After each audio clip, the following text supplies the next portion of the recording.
Her perfume hit me before the door even closed.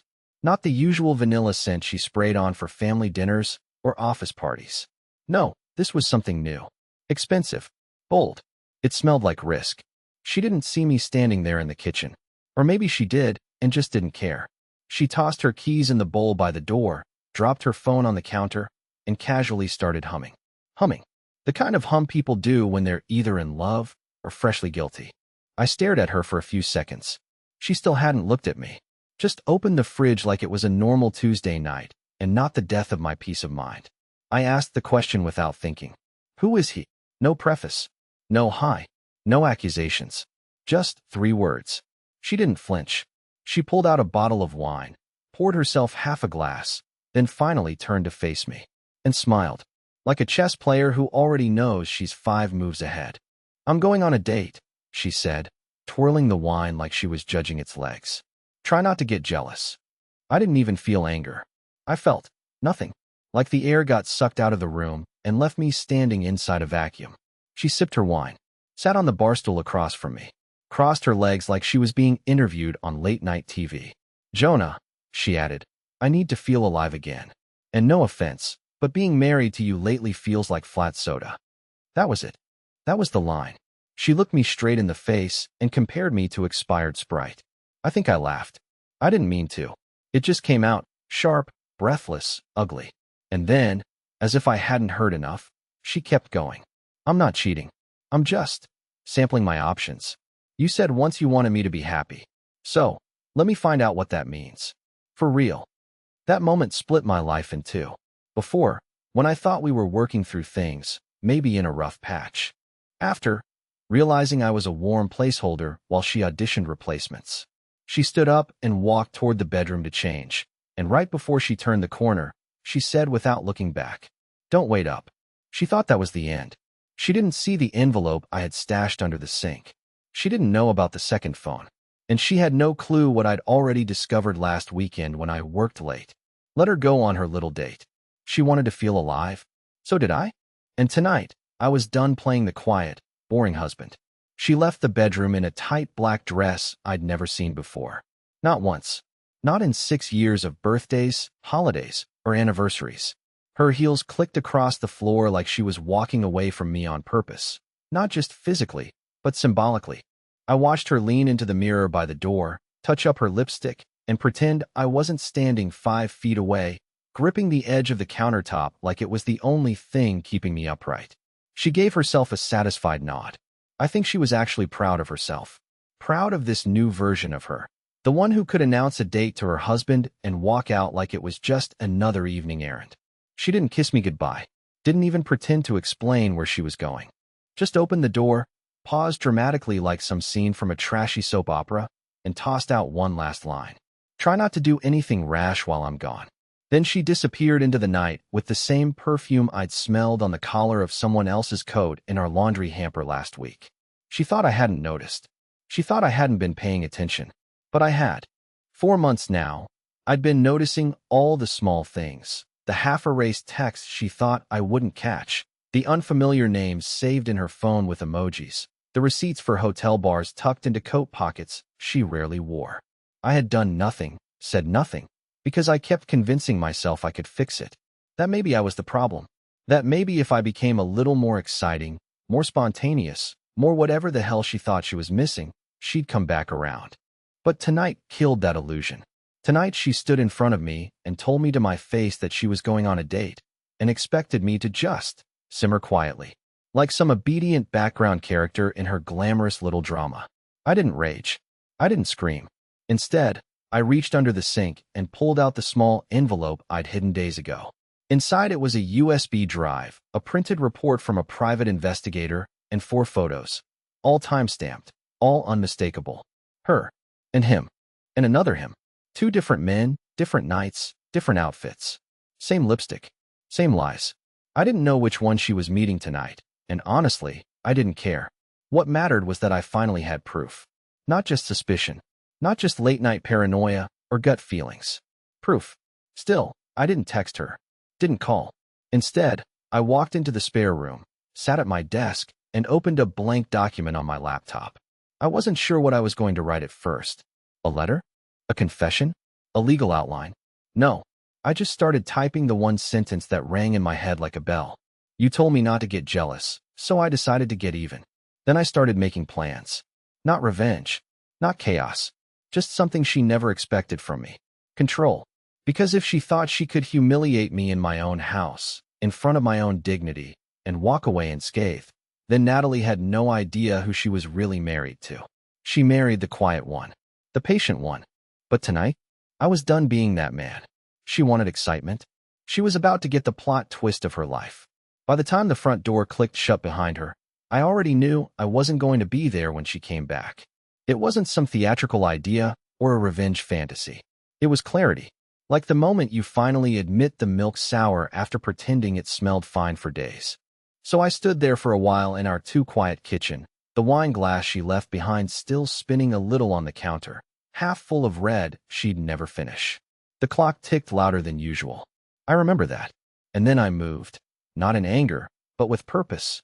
I walked down the hallway, past the bedroom we hadn't shared in weeks, and stepped into the storage closet where we kept old luggage. The good suitcase, the one we used for our honeymoon, was still there, shoved behind Christmas lights and broken picture frames. I pulled it out, tossed it on the bed, and unzipped it like it had been waiting for this exact moment. 15 minutes later, I had packed everything I actually cared about, a few clothes, my documents, the watch my dad gave me before he died, the old photo of my mom and me at the lake. Nothing else seemed to matter. Not the furniture we fought over at IKEA. Not the matching towel she insisted we get in serene blue. Not even the wedding album buried on the top shelf of the closet. I left it all. I grabbed the envelope with the USB and the investigator's report, slipped it into my backpack, and pulled out the second phone I'd kept hidden for months. The one I only used for work, or rather, the one she didn't know I still had access to. Then, I wrote a message. I didn't text her. I didn't post anything online. I just opened the Notes app and wrote something that felt final. If I'm boring, then enjoy the chaos. I won't be here to clean it up this time. I didn't sign it. I just left it open on her laptop. Then I did something that would either break her or free me for good. Maybe both. I turned off my location sharing, blocked her number, and walked out of the apartment without slamming the door. No rage. No goodbye. No second thoughts. Just silence. I wasn't running. I was erasing myself. Because sometimes, the loudest move you can make isn't yelling or smashing things. It's simply vanishing from someone's narrative before they get to write your ending for you. By midnight, I was checked into a quiet extended-stay hotel on the other side of the city. I used a gift card I'd forgotten I had. No name tied to it. No receipts that led back home. No trail for her to follow.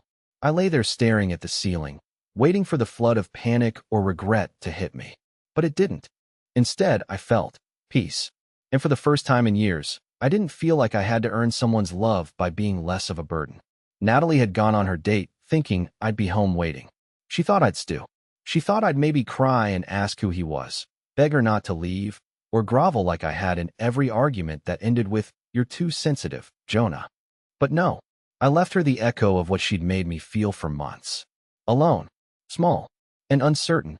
And something tells me she didn't expect that silence. Not from me.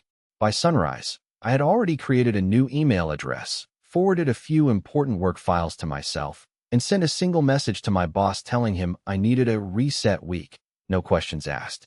He owed me that much after 5 years of unpaid overtime and canceled vacations.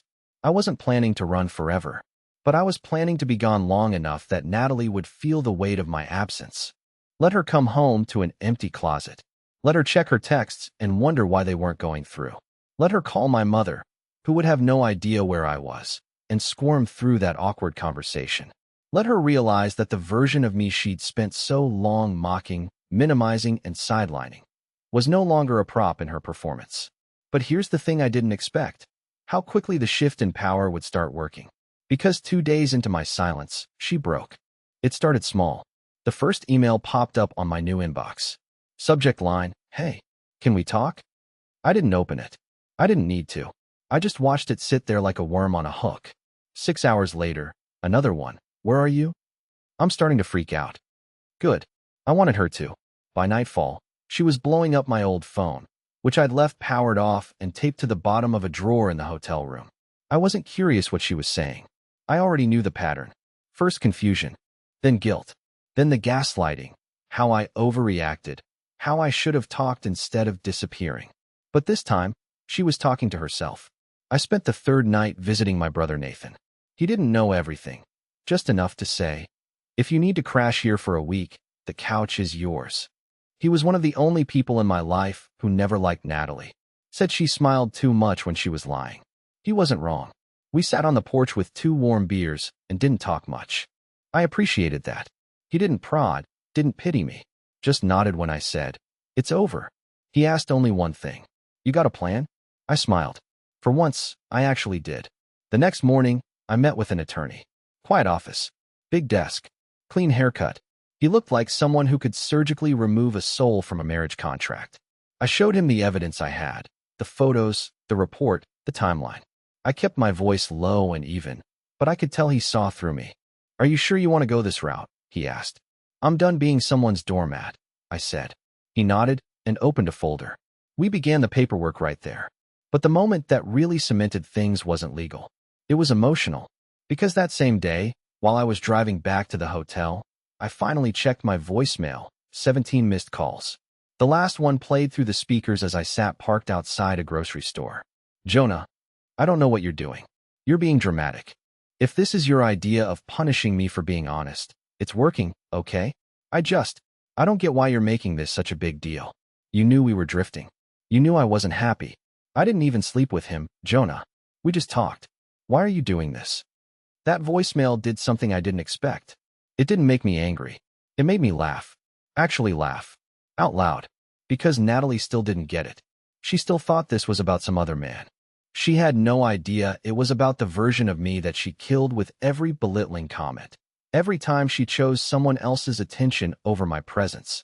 Every moment, she made me feel like a ghost in my own marriage. This wasn't about the affair. It was about how easy it was for her to say, "Try not to get jealous," and walk out as if she hadn't already erased me long before that. She thought I was being dramatic. No, I was finally being deliberate. By day 5, her tone had changed. The first few voicemails were bossy, condescending, as if I had committed some crime by disappearing. But the latest messages had a tremble to them, a shake in her voice that told me the house of cards she'd built was beginning to collapse. One voicemail, in particular, stayed with me. She didn't even say hello this time. "Please, can you just let me know you're okay?" I came home, and everything felt wrong. I thought I wanted space.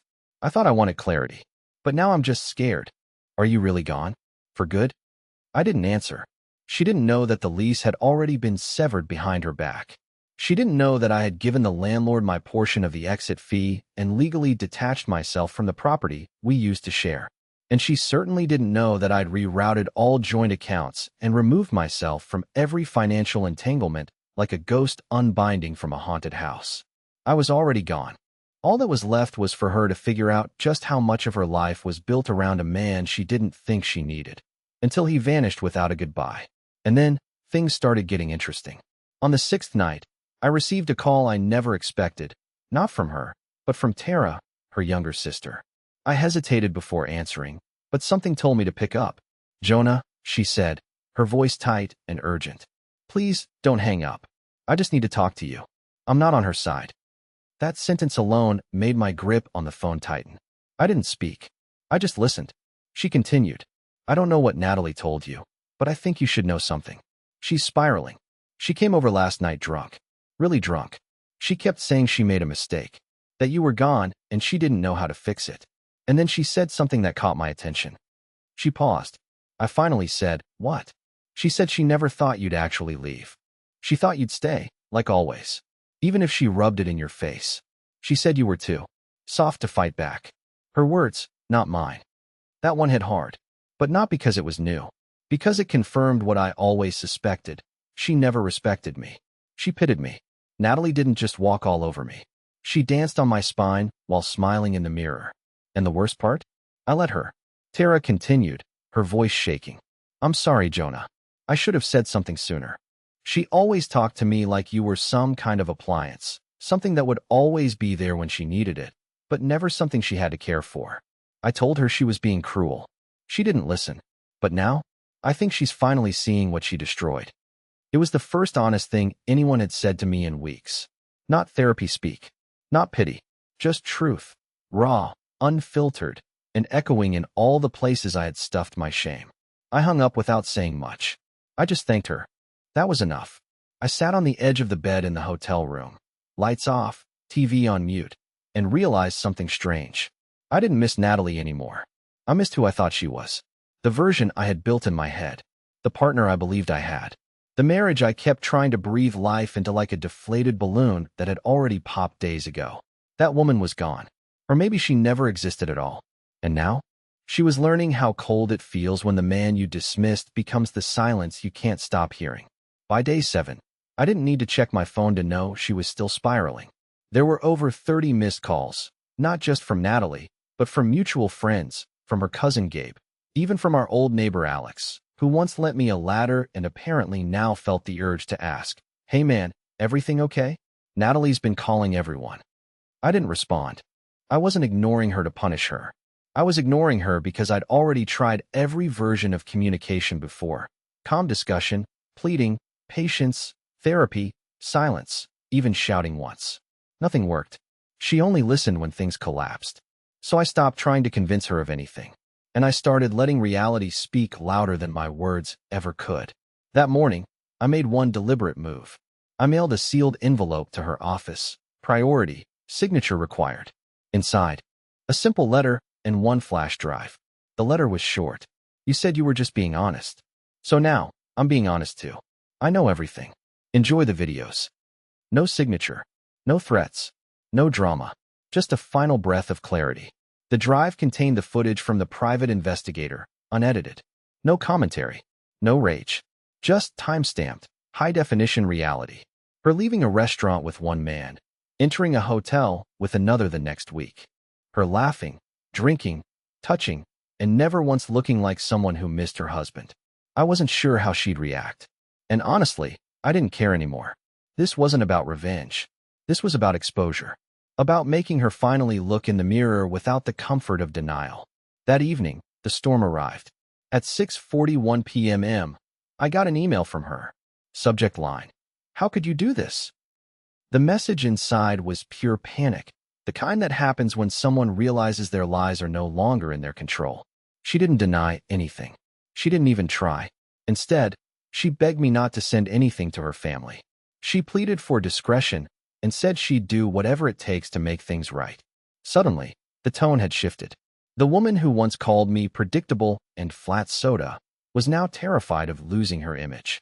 She didn't care when it was just me falling apart quietly in the background. But the second her carefully curated world began to slip, that got her attention. And that's when it clicked. Natalie never feared hurting me. She feared being seen as the one who did. And now, the curtain was pulled back. She wasn't the poised, charming woman at brunch with her friends. She was the woman who broke a man who once worshipped the ground she walked on. And while she panicked, I rested. That night, I booked a week-long rental near the coast. Quiet place. Ocean view. No distractions. Just time to sit with myself. Not the broken version of me that had been walking on eggshells for years, but the version that was finally free of performing for someone who never clapped. And while I watched the sun set from that porch, my phone buzzed again. Natalie. Again. This time, the message simply read, "You don't understand. There's more to this than you think. Can you please just let me talk to you face to face? One time. One conversation. I'm not who you think I am." For a second, I stared at the screen. Not because I believed her, but because that line, "I'm not who you think I am," was ironic. She said it like it was a new revelation. But I had figured that out long ago. That was the whole problem. I agreed to meet her. Not because I owed her anything. I didn't. But because after everything, I wanted to see if she'd lie to my face now that there was nothing left to protect. I chose a public place. A quiet little tea house near the edge of the city. Not the type of place we ever went together. No memories. No sentimentality. Just 4 walls and 2 chairs, and one final performance I didn't plan on applauding. I got there 10 minutes early. She arrived 12 minutes late. Of course she did. She spotted me by the window and walked over slowly, like someone approaching an animal they weren't sure was tame anymore. She was dressed in beige, soft makeup, hair pulled back, None of the fire and red lipstick from the night. She told me to try not to get jealous. Now she looked small, not broken, not yet, but far from the woman who once strutted across our apartment with her heels clicking like gunshots. "Hey," she said softly. I didn't reply. I just gestured to the chair. She sat. There were about 4 full seconds of silence before she finally spoke again. "I didn't think you'd actually come," she said, eyes darting to my face and back to her teacup. "I thought you'd block me. Or worse." "I thought about both," I answered, keeping my voice flat. She let out a breath, relief or fear. I couldn't tell. "Maybe both. I don't know where to start," she whispered. "You start," I said, with the truth. She nodded, looked down at her hands, and then did something I wasn't expecting. She told me everything. Not just the usual, surface-level confessions, the ones cheaters give when they think they've already been caught. No, she gave me names, dates, feelings, motives. She told me about the man from work, how it started with innocent lunches, and how she let herself believe he understood her better. She told me about the second guy, the random stranger from a wine-tasting night she accidentally went to while I was home cooking dinner. She told me how she felt trapped in our marriage, but never had the courage to say it. How she resented me for my stability while simultaneously relying on it. How she craved chaos but expected comfort. And then, finally, she looked up and said the most honest thing I'd ever heard come out of her mouth. "I didn't think you'd ever leave, Jonah. You were always just there. I thought that made me safe to do whatever I wanted, because you'd still be standing at the end of it. I took you for granted, and I was wrong." I nodded once, not because I forgave her, but because I needed to hear her say it. "Why now?" I asked. "Why ask to meet, when you already burned everything to the ground?" Her eyes welled up, but she didn't cry. I don't think she had tears left. Maybe she knew they wouldn't work anymore. "Because it wasn't supposed to feel this way," she said. "I thought if I had the freedom, I'd be happier. But when I came home and you were just gone, I realized the safety I hated was the only thing keeping me sane. And when I saw what you sent me, I broke. Not because you hurt me," I said sharply, "but because someone might see who you really are." She didn't deny it, didn't even flinch. That was the moment I realized she finally saw the difference between remorse and regret. She regretted the consequences, not the choices. She looked up at me one last time and said, "Is there any part of you that still loves me?" I took my time before answering, not to be cruel, but because I wanted to feel the weight of it. And I did. "I think I loved who you were supposed to be," I said quietly, "not who you became." She nodded again, like she'd already rehearsed hearing that. I stood up, left a few bucks on the table. No hug, no goodbye.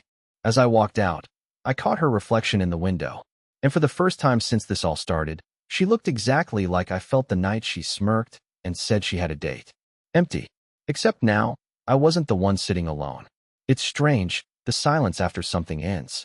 For a long time, I thought it would feel like defeat, like I'd be haunted by the version of her that once made me laugh, the way her hair smelled after a shower, or the way she used to dance barefoot in the kitchen when she thought I wasn't looking.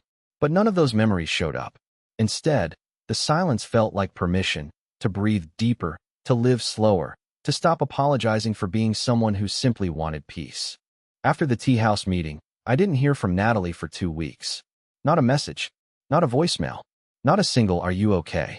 Maybe she finally realized she'd said all there was to say. Maybe she knew she wasn't invited into my new chapter. Or maybe, and this is what I really believe, she understood that there are some things you can't unbreak once you've dropped them on purpose. In those 2 weeks, something shifted in me. I didn't just move on, I moved inward. I extended my time at the coastal rental, started waking up earlier.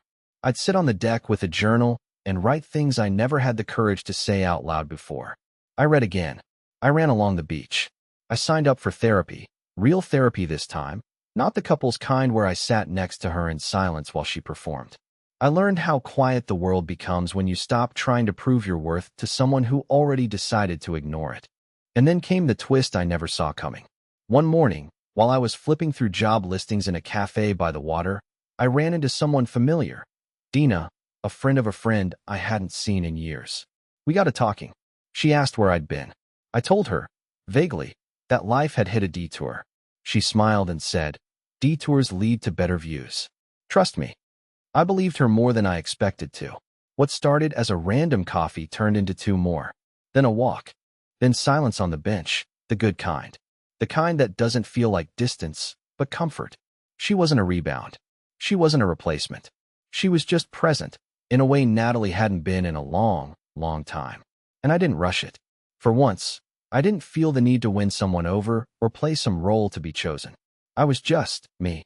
Flawed, healing, overly introspective Jonah. And somehow, that was enough.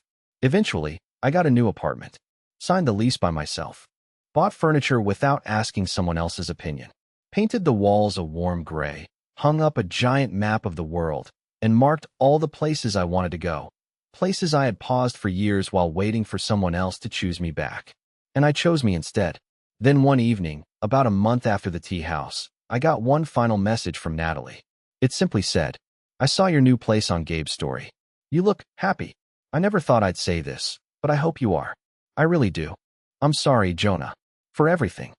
I didn't reply, not out of spite, out of peace, because some doors aren't slammed shut. Some just stop opening.